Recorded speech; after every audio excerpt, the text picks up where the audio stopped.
Hello, welcome to Microeconomics with Ntato. Today we are solving the ultimate business puzzle, profit maximization. We will solve two practice problems that will assist you to do well in your exams. In this problem, we are given a competitive firm total cost function and the market price is P equals to 115. We are required to find the level of output produced by the firm and find the level of profit. When you come across a question of profit maximization, the first step is to find your marginal revenue and your marginal cost. So we need to calculate marginal revenue and marginal cost.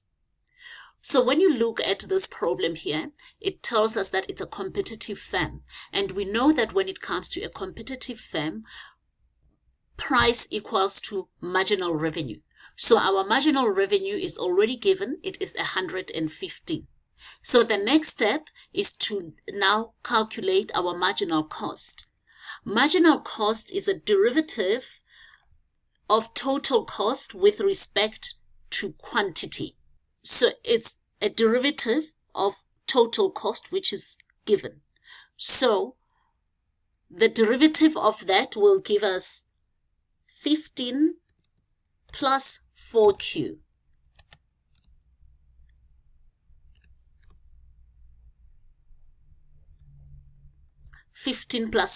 So that's our marginal cost.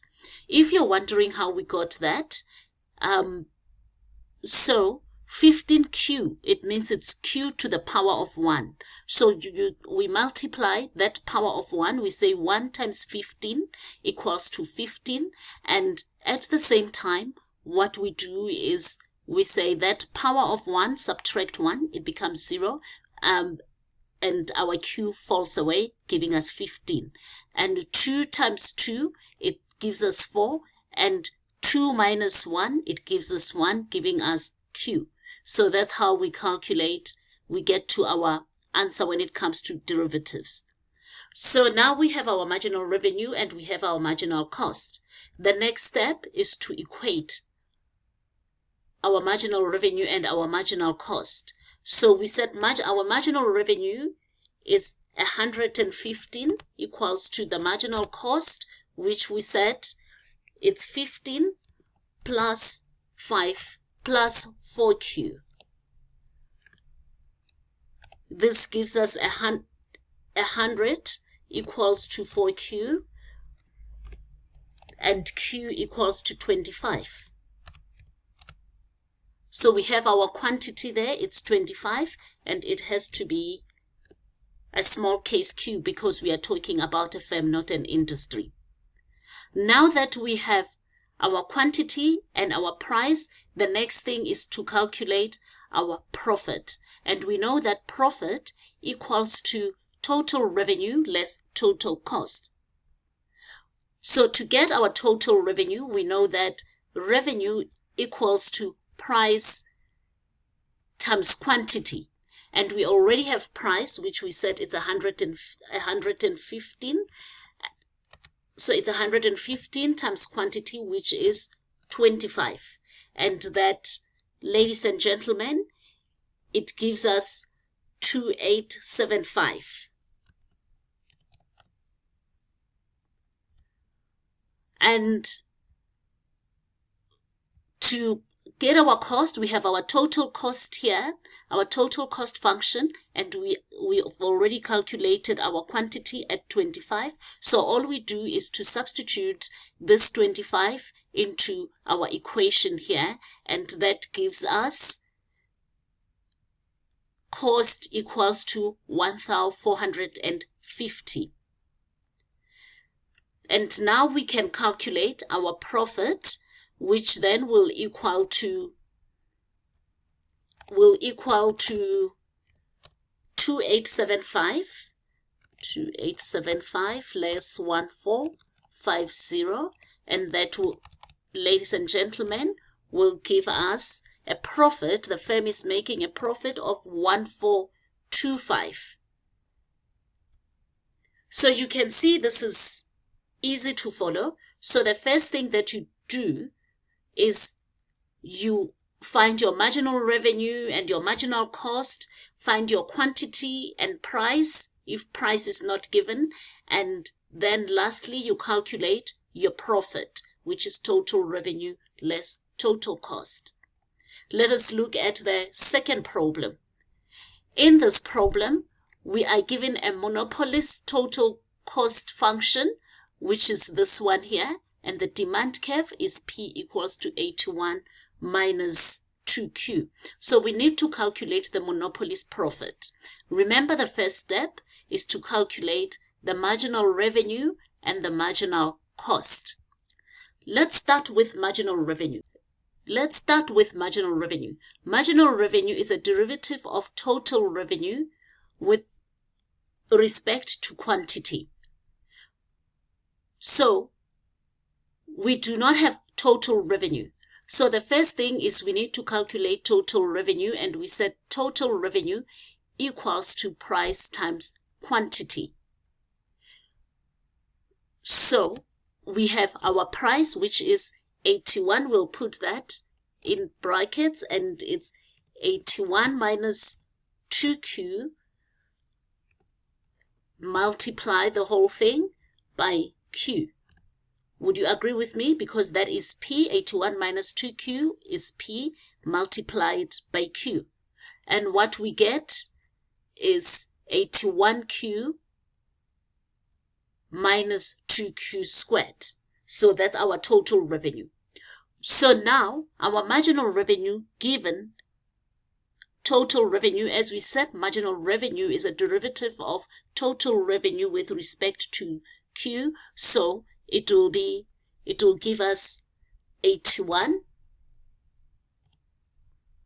It's 81 minus 4Q. Do you agree with me? Minus 4Q. So that's our marginal revenue.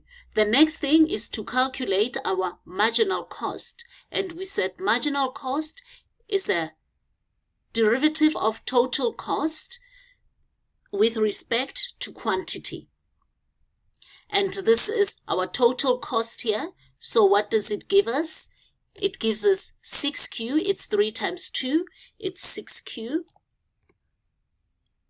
And it's 2 minus 1. That is why it's just Q plus 1. And the reason why it's 1, remember this Q here, it's to the power 1. And in front of it, there is a 1. So it's 1 times 1, it's 1. And power 1 minus 1, it's 0. And it means the Q falls away. So we are left with 6Q plus 1. So now we have our marginal revenue and our marginal cost. So all we need to do now is to equate it. So the revenue is 81 less 4Q equals to 6Q plus 1. And that gives us 80 equals to 10Q. Meaning 10Q, meaning Q equals to 8. So that's our quantity, it's 8, and it should be a small q. And now that we know what our quantity is, it's 8, we need to now find price.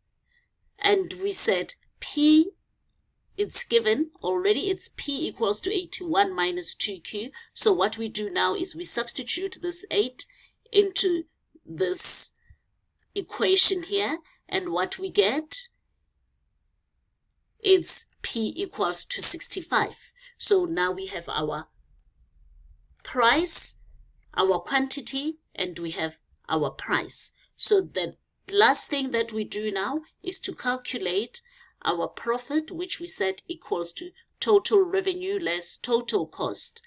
And total revenue, we know that it's equals to price times quantity.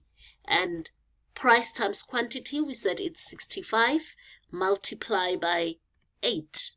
65 multiplied by 8, and that gives us 520. equals to 520. And when it comes to total cost, we already know that our total cost, we have a total cost function. All we need to do now is to substitute our quantity into this equation here. And what we get is that our total cost equals to 212. So we have our total revenue and our total cost. To calculate our profit, we say total revenue, which is 520 less 212, and that gives us a profit, ladies and gentlemen, of 308. Thank you for watching. I hope this video was beneficial to you. Please share, like, subscribe, and comment. See you in the next lesson, which will be on Monopoly.